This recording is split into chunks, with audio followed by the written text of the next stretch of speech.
Investigators locate the constellation's distinctive triple tail, about 500 meters from the rest of the plane. Well, well, well. The distance tells Parshall that the tail came off the plane before it hit the ground. If he can figure out why the tail came off in mid-air, he'll be one step closer to finding the cause of the crash. Check this out. The wreckage of TWA Flight 2 shows clear evidence of a catastrophic impact. The plane's skin has been shredded. Parshall also finds small streaks of blue paint. We're gonna need this brought up to the hangar. On the canyon floor 700 meters from the constellation lies a piece of the other plane. The DC-7's wingtip is streaked with red paint and is nowhere near the rest of the plane. It also came off in mid-air. It was a smoking gun. When you find red on an airplane that has no red, that pretty well proves the point that something happened up there that was not part of that airplane as it took off from Los Angeles. This was one of the things that cinched the deal. The evidence points to an incredibly rare, almost unheard of event. They definitely swapped some paint up there. It wasn't severe weather that brought down two planes from two of America's largest airlines. Damn! What's he doing there? It was a mid-air collision. For a DC-7 crew to look up and see a white constellation right in their face, first of all, there's going to be a nanosecond or two of absolute, complete disbelief. Oh, God! Bank, bank, bank, bank! Come on, baby, come on! Muscle memory kicks in for any experienced pilot, and that's when the yoke gets grabbed and thrown in whatever direction, raising the wing, trying to get out of the way. But the dynamics at that point in time are too late.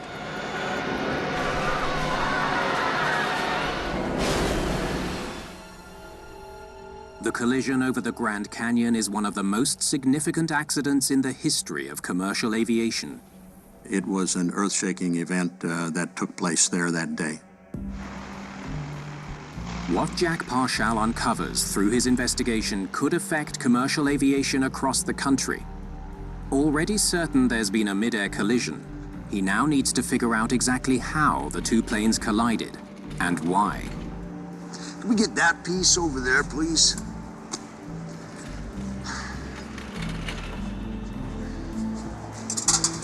Thanks, guys. Parshall has to recreate the final moments of the two flights, based on bent metal and streaks of paint. It was one heck of a challenge to match those two aircraft up and come to a deduced conclusion as to what happened. They start to look at models in a mid-air collision to put things together and figure out, could this wing have interfered with this horizontal stabilizer, etc. Now, let's see what we got in the DC-7. To try and build a scenario that matches some of the minute clues that they may have, like impact marks, like paint transfer marks.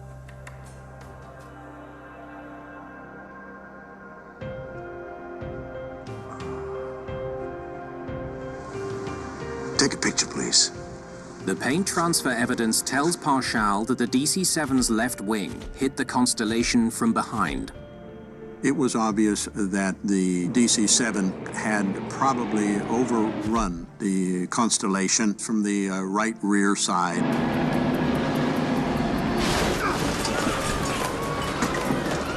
Had come apart, literally, knocked the tail off. The constellation plummets towards the Grand Canyon more than 17,000 feet below.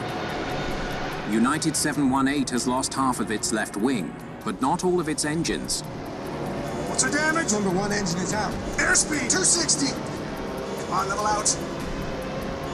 8,000 now. Anyone that survives a mid-air collision is luck. Because it depends on what the damage to their airplane. You have to have enough left to control the airplane.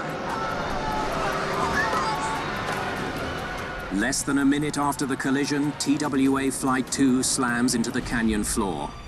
In the DC-7, Bob Shirley and his crew struggle to avoid the same fate. Come on, pull up! Pull up! This airplane is going to be rolling rapidly to the left, and it has no control.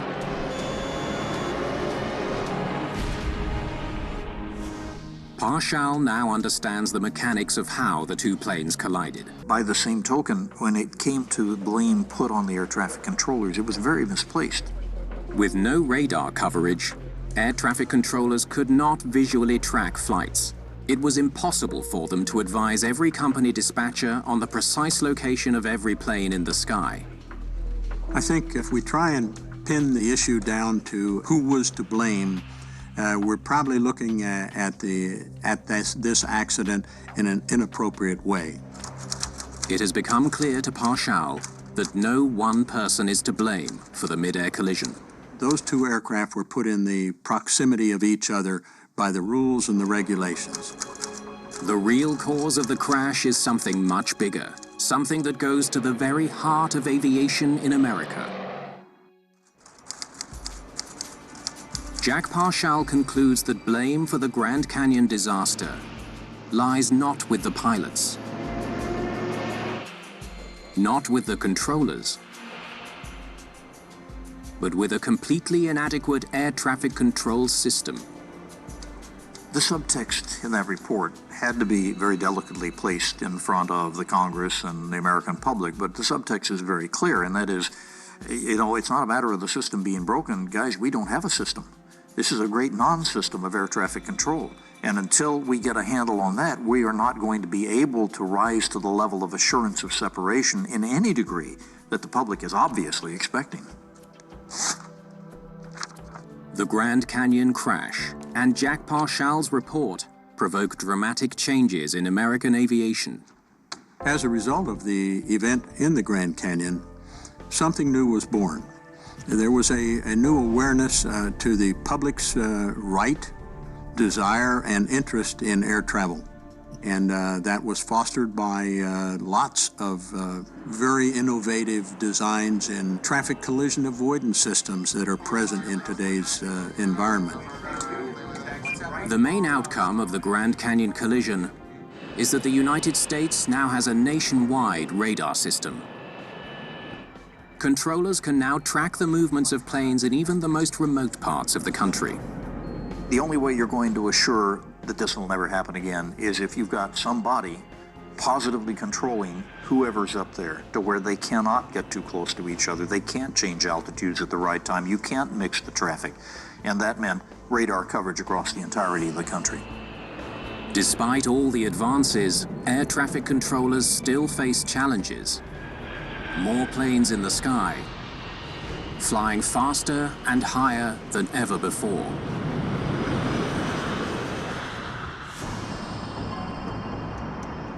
And though extremely rare, mid-air collisions still do occur.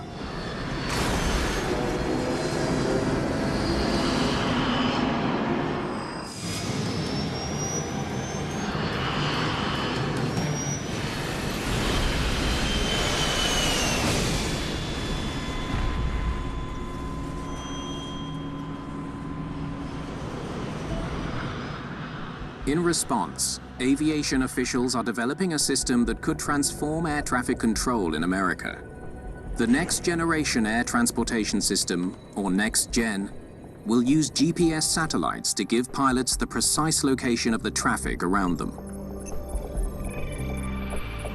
By the year 2020, pilots will know exactly how close they are to all other aircraft without air traffic controllers having to tell them. Hopefully the next generation of air traffic control will look back on that event of the Grand Canyon, and we'll try and get ahead of it before such another tragedy does recur. As the era of romantic air travel fades into history, the lessons learned from the Grand Canyon disaster remain. Flying can always be made safer. I'm reminded constantly, anytime I study an older accident, of something that was said by George Santayana in 1917, an American philosopher who said those wonderful words, "He who cannot remember the past is condemned to repeat it."